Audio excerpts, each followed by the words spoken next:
Remnants, again, just so our audience knows, your position as prefect over the sacraments. I mean, all of the norms and all of this, you speak for the Holy Father on this matter. So, Yes. for the whole world. All matters touching the sacred liturgy for the Latin Rite.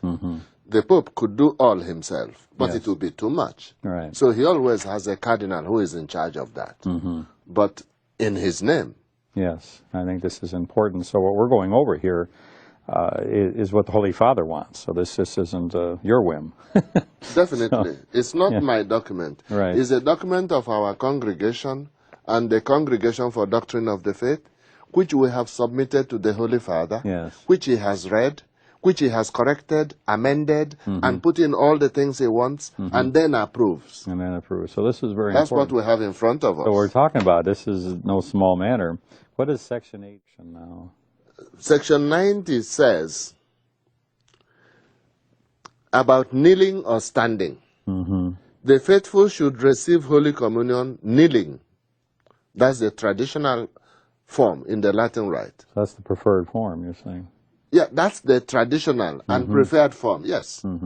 Kneeling or standing, as the Bishops' Conference will have determined with its act, having received the recognitio or approval of the Apostolic See.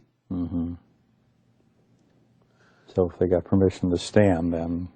That means the Roman Missal says in paragraph 160 of its instruction, what I have just read, which means communion is received kneeling or standing. The Bishops' Conference of each country will meet, discuss, and vote. Do they want it standing in their country or kneeling? Okay. Whatever they resolve, they bring it to our congregation in the Vatican. We must ratify it before it becomes effective. Okay. Otherwise, they just kneel. So, when we approve, as for United States, the bishops indicated we want it standing.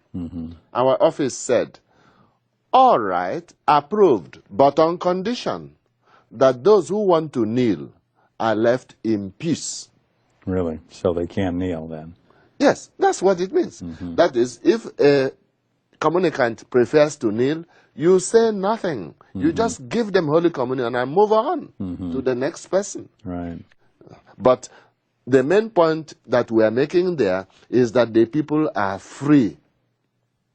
Even if the bishops have chosen standing, those who want to kneel are free to kneel. Wow. And no one has the right to say to them, you are disobedient. Really? Well, that's something that... So that's the point I want to make clear for those who want to hear. But it says, it continues, if they receive Holy Communion standing, it is recommended that they give due reference before the reception of the sacrament as set forth in the same norms. So if they receive standing, they can make a deep bow before receiving. Some can genuflect. It is really free, provided you don't make yourself a nuisance for those near you. It's recommended. It is to be remembered that sacred ministers may not deny the sacrament to those who seek to receive in a reasonable manner, if they are rightly disposed and they are not prohibited by the law from receiving. Which means then that a Catholic who is not forbidden to receive communion should not be denied just because the Catholic prefers to kneel or to stand. Right. That is not enough reason to deny them Holy Communion. It looks so common sense, except that some people just punish others at the very supreme moment of receiving Holy Communion. They begin to give orders. Yeah, I've seen it where they've been chastised right from the altar. It's sad. You know, so... it is sad. Yeah. This is the sacrament of love, the sacrament of unity. Yes. That's what these paragraphs want to protect. Then paragraph 92 is saying similar thing for receiving on the tongue or receiving in the hand. Yes. And the way to, I cut it short this way. Holy Communion is received on the tongue. That is the normal That's the in the standard. Latin rite. Okay. But if in a country the bishops want that it be received in the hand, the bishops must discuss it at their plenary meeting and vote by 2/3 majority. Really, before they That come they to want you. it. Before they can come to you. And then they refer it to our office. Yes. When we ratify it, then it is allowed to receive in the hand in that country. And then the other, they can still receive it on the tongue, though. Always.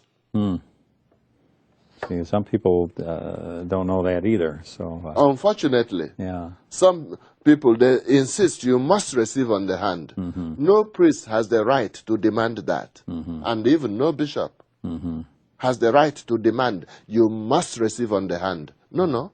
The faithful remain free to receive on the tongue, or if it is approved in their country, in the hand. This is wonderful. I mean, to find out what Rome is really saying and what are the rules, regulations, to have these documents and then to have a cardinal prefect that is over implementing this document, explain it to us. So call us at the number on the screen or visit our website at familyland.org. Find out how you can get more of these tapes or video discs for your own parish, for your own study groups, and really start to consecrate your families and your parish and your parishioners in the truth. Because only this will make us free. We have to know our faith, share our faith. And now, because of the media, we can share our faith. We have a complete catechetical program with His Eminence explaining the faith from A